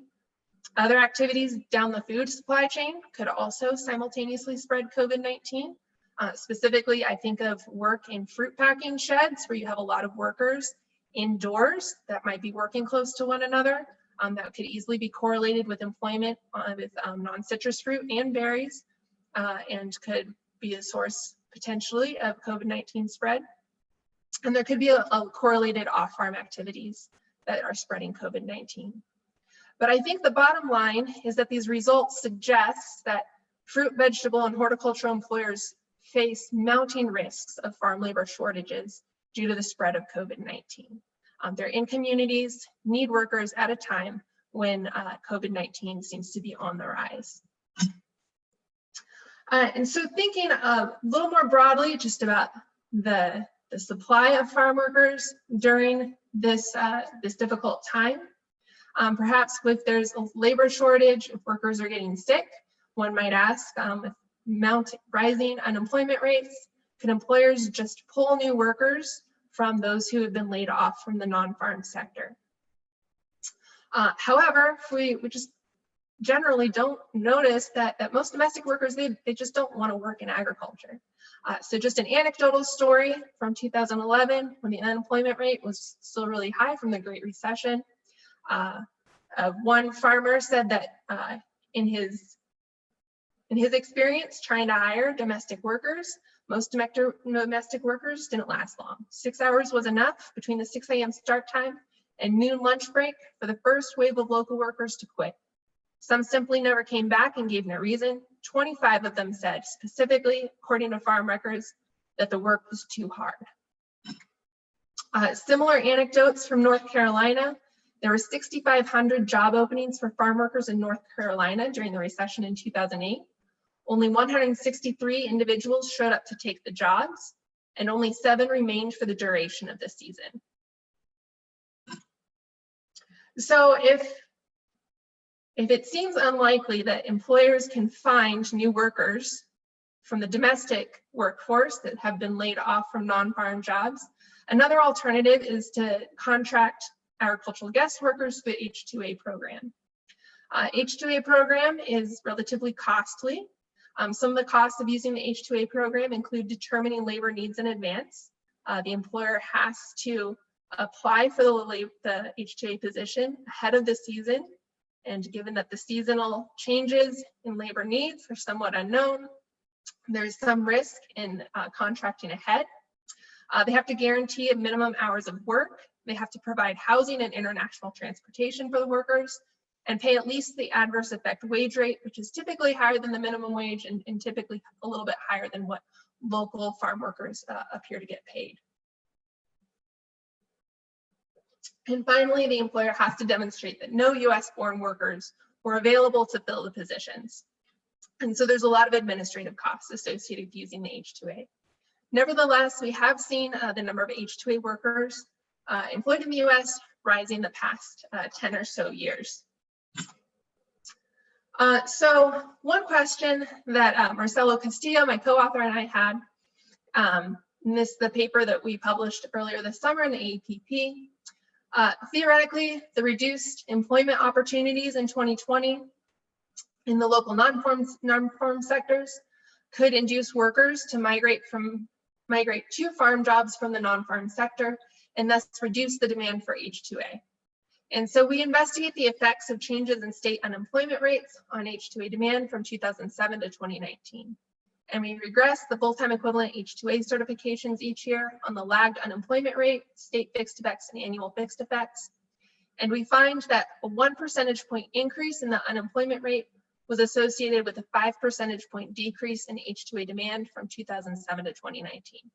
So we were just looking at the data prior to 2020, not having data in 2020 yet to look at. This was equivalent to a little less than 0.5% of the total crop workforce in 2019. So we find a statistically significant, relatively small negative association between unemployment rate and H2A demand. However, in 2020, H2A demand actually remained pretty steady. So these data just recently became available, looking at the number of H2A certified positions. In 2020, there were 275,430 certified H2A positions. In 2019, there were 276,811. So almost no change in H2A demand in 2020, despite the rising unemployment rate. Some question of why we might have not have seen any effect of the rising unemployment rate on H2A demand. Possibly the unemployment benefits that were relatively generous in 2020 might have deterred workers from seeking work in the farm sector. Some workers in the US are unauthorized immigrants who would not qualify for unemployment benefits. Only an estimated 4.6% of US workforce was unauthorized in 2017, so it's still a very small share of the total US workforce. So just sort of an ongoing question is how these events of 2020 will affect policy debates to reform the H2A program. There have been debates ongoing since H2A was created of how that program can be streamlined to make it easier for employers to use the program, less costly, and still protect the rights of guest workers. Another ongoing question is how these events of 2020 will affect investments in labor-saving technologies. So as labor inputs become riskier, employers have incentive to try to mitigate that risk, either by contracting workers ahead of time through the H2A program, or by actually reducing their demand for workers altogether. So prior to the coronavirus, many fruit and vegetable producers were already experimenting with new technological innovations to reduce labor inputs in production and harvest.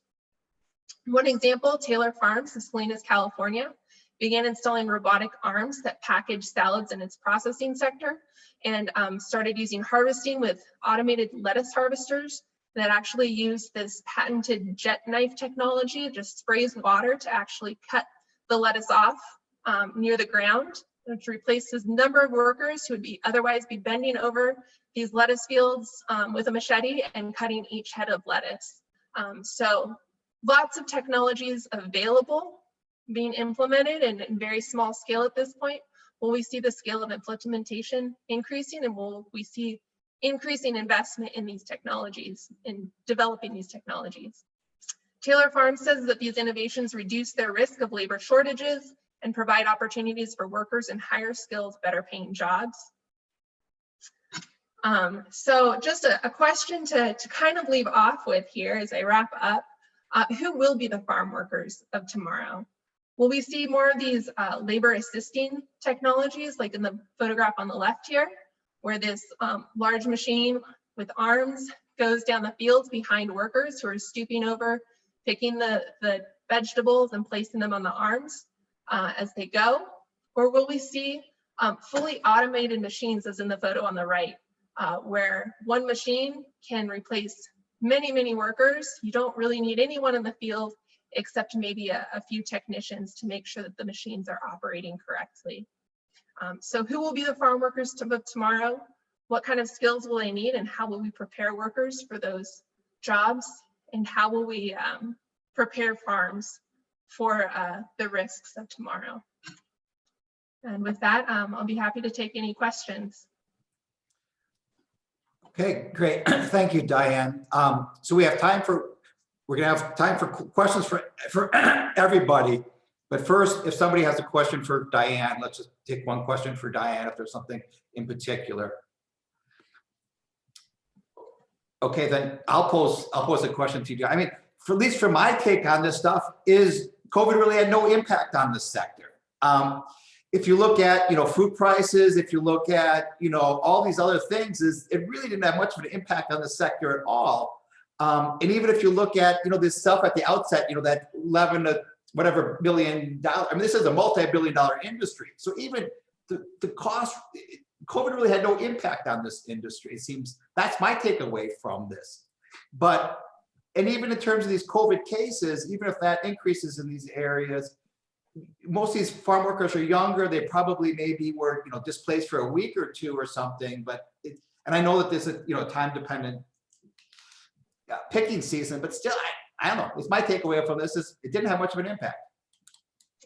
Yeah, I've been really curious and excited to look at more data as they become available. I know that Phil Martin has shown that in California, there's been very little effect in the number of fruit and vegetable shipments and the prices, which indicates that, yeah, the employment actually remained pretty steady in agriculture, which I think is a little bit surprising.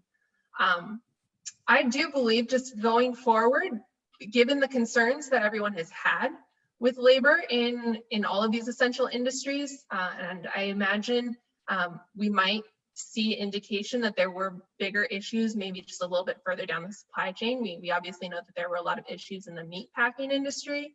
We might see that in the fruit packing industry as well. And so I do think that there will be incentives to invest more in some of these automative technologies. And I am really curious too, and just hopeful that the industry will be forward thinking in that, and especially in how to train workers and prepare for a new type of farm workforce. Yeah. Okay. So I'm gonna pose the first question, if that's okay, and then we can open up for other questions. I mean, Jason, is your quote in the USA Today is actually, I think maybe if you had to go back and redo that quote, is you would say, well, this wasn't that big of a deal. I mean, except for those, it seems to be one of the stories that I try to tell about COVID, and I know you are telling a similar story, is that the agricultural supply chain was actually amazingly successfll. I mean, this could have been much, much, much, much worse than it was, because, and so I don't know, it seems like if we want to restructure the hog and cattle markets, let's restructure them. But I think COVID actually wouldn't be a reason to do that. But I want your thoughts on that. Yeah, I mean, I might get reaction for a lot of the kind of criticisms that that this revealed that our food supply chain is broken, is to kind of push back on that, in the sense that I think there were these really large external shocks to the system that, well, I guess another way I think about it is, what other system would have responded any better, is maybe another way to think about it. And I think people have some kind of utopia in mind that if you shut down food away from home suddenly, I don't care what food system you have, if it was unexpected shock of that magnitude, it's just hard for me to imagine anything that could have responded as well. So I think maybe another way to think about this is, what are the longer term implications? I think Diane's right. I think you see it in the meat packing sector too. It probably accelerated trends towards investment in automation, because these labor issues, and I'm talking about something like I'm the expert, Diane's the expert here, but these labor issues aren't new, but they've been problematic for a long time for a lot of these industries. And maybe it's like one of these events that causes, more risk taking with regard to maybe investment and adoption that they would have had otherwise. I think the other thing that we may see a little bit more, even in maybe getting to Norbert and Brenna's presentation, is there's all this focus at the food retailing sector on reducing food waste, and it made us move a little more just in time, and then situations like this remind us there is a cost to that, that sometimes you want a little extra. And because there are emergencies. I know Glenn has written about, whether it's efficient to use too much nitrogen. We call stuff waste, but there's reasons that we over apply, nitrogen. There's reasons we may have extra food sitting around, from time to time. And maybe it's situations like this where it causes us to take a little bit of a step back and reevaluate some of these claims we had earlier. So I don't think I really answered your question, Craig, other than saying, I think there, at least on the meat side, there were really unprecedentedly large temporary disruptions that lasted for maybe a month time period. You see it on the retail side, I didn't show it in my graph, but the monthly change in retail food, BLS food prices from April to May were as large as we've seen since the 70s. So, that's unprecedented, but then it came right back down. So, so it's kind of hard. I have a hard time, wrapping my head around was it big or small? Okay, so for those who want to, there's just one thing is that we are cut off. The ASSA support cuts us off right at 1:15. So therefore, so usually the moderator could say thank you and everything, but I may not get a chance at it. So I'm going to say it now. I want to thank all of you for attending this today. I really, really do appreciate it. These were 4 fantastic papers. There's also a whole bunch of other really neat papers on the AAPP website that you should check out if you're interested. So thank you again. We're going to be cut off right at 1:15. But in the meantime, if you want to pose a question, please raise your hand or put it in the chat box if you want to ask a question. Okay, Norbert. So I don't really have a question. I want to make a quick comment, and this is sort of a response. I've been a part of a number of different conversations calling into question the resiliency of the agri-food system. And people are saying, well, we really need, there's a real problem, but all of these papers and a lot of the work that you all have done kind of show things worked out. And I think it's kind of sort of unsettling in some ways. I mean, it's great, but I think we were surprised to see how well things have kind of worked out. But one part of this story that I don't think we've really have talked about as a group is folks who, and I know, Craig, you've done some of this work on lower income households. And I'll just say the data that Brenna, Brad, and Brandon and I collected, our sample is higher income. They were not, dependent on SNAP for the most part. And we know that there have been some real problems for folks who lost jobs. And I think that's the part of the story we haven't really explored. On the other side, that was in the news a great deal, was the issue related to some work related to folks working in meatpacking, the workers who became sick, and thinking through those narratives and trying to understand the implications. And so I guess I'll just raise this as maybe this is something we've overlooked, and the kind of aggregate result we see is okay, but what about folks who are underserved? I'll just raise that as a question. No, and that's that's an important question. I think that this is the big takeaway I get from COVID, at least in the United States, is who got hurt the most by that, where people are already vulnerable. In other words, those who are working in jobs where they actually have to be present for something. And these lockdowns had real consequences for low-income, vulnerable families. It didn't for us. I mean, none of this stuff really mattered that much to us because we can do this work from anywhere. But I think that's an important thing. There was, in this special set of articles, probably reflecting my own bias towards it, there's 3 papers on food insecurity. And so it wasn't on this, those four papers on really pertaining directly to food insecurity. So for those of you interested, you can look at those on there. Hi, let me video on. If someone wants to fund Norbert's question, but also anybody else have a question, please raise your hand. Yeah. Diane, I think you had one, didn't you? Okay, go ahead, Diane. Oh, sorry. I just wanted to ask Jason, and he's talking about how there's just really not market incentives to increase capacity, like at these meatpacking plants, and that would suggest that there should be government intervention. And I was wondering if you, just the thoughts, maybe opening up, Jason first, like, should there be more government intervention to prepare for shocks like this, or are shocks like this so rare that it just doesn't make economic sense to try to intervene and prepare for it? Yeah, it's a good question. I try to think about this. It sounds crazy, but I thought like we have, we require banks to hold reserves, in cash, because otherwise they would lend out too much. Should you require packers to have this excess capacity sitting around? I don't know. It's an interesting thought. But then even if you have the capital, you need, back to your presentation, you need the labor. And is that always going to be like immediately available? So I don't know. I wish I had something more ingenious to say about good solutions. I don't really feel like I have it.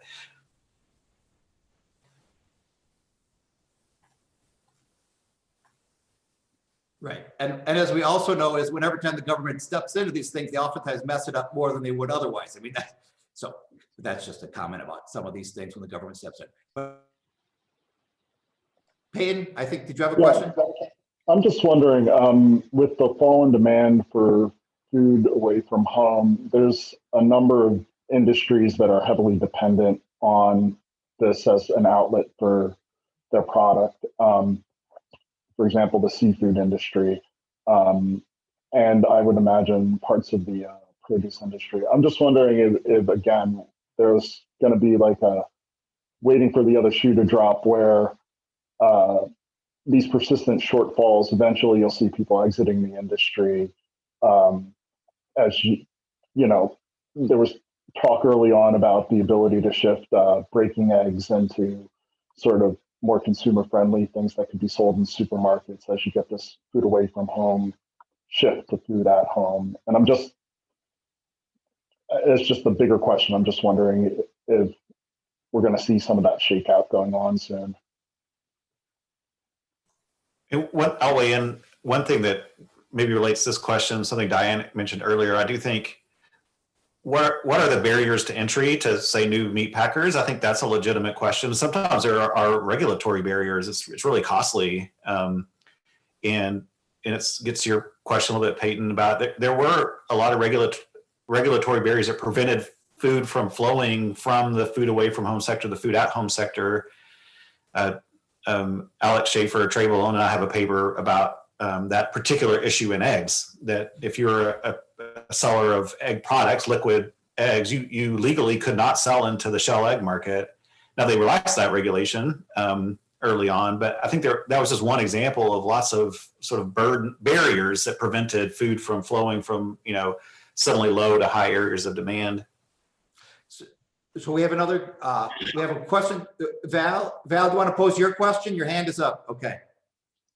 Yeah, I didn't want to be another face on the screen, but we didn't really talk about food insecurity issues, and we're doing some work in Africa, and I've been collecting surveys for a while now. I'm totally exhausted, but we're already seeing that, at least in some of the countries where I'm doing field work, that food insecurity is going to be a major problem. And in Africa and in Bangladesh, and even there's differences between men and women. And so trying to understand and get a grasp of what mechanisms are driving that food insecurity is going to be important. And we're using mixed methods approaches because, there's only so much you can learn from a survey. Especially if you're doing them on the mobile phone, you sort of can ask them 40 questions and that's it. And even if you have a high frequency survey, that it doesn't tell you as much as if you just have conversations with people. And I think, and my guess is that this is not only an issue in the places I study. I mean, even in living in Arizona, we see that there are plenty of people that are taking advantage of these food banks and other programs offered by the school districts. So I think that's sort of an area that maybe there were some articles in the issue, but it's something worth looking into more carefully going forward. Yeah, at least in a domestic context, there's, like I said, 4 papers on this. But I think in the global context, back to the thing what Glenn was talking about earlier, is people are dying because of these lockdowns potentially in a lot of these, but not in the United States, but in the consequences are much more grave in Sub-Saharan Africa, or say than it is elsewhere. Yahweh, you can have the final question. Yep, thank you for the presentations, professors, and this is very interesting and definitely a good time for the study of like this. So I'm just curious, in terms of the effect of COVID or some other market events such as trade war all happening together, or the ASF happening in China that reduces the supply in China and then increases demand of US pork, how do we decompose those effects between COVID and trade war and ASF or that? Thank you. Does somebody want to respond? I don't. Yeah, good. Yeah, one thing I'll just say on the pork side of things is we were building inventory in anticipation of exporting more pork to China this year. So we had, a lot more hogs on feed than we would have had otherwise, which contributed to our own, when China shut down and then we had our shutdowns, it made the problem even worse, kind of a double whammy. So it's not an answer to your question other than you're exactly right. These things are all intertwined with each other. And how do you tease out the various effects? I mean, I don't know. That's sounds like a good PhD student project out there to separate out the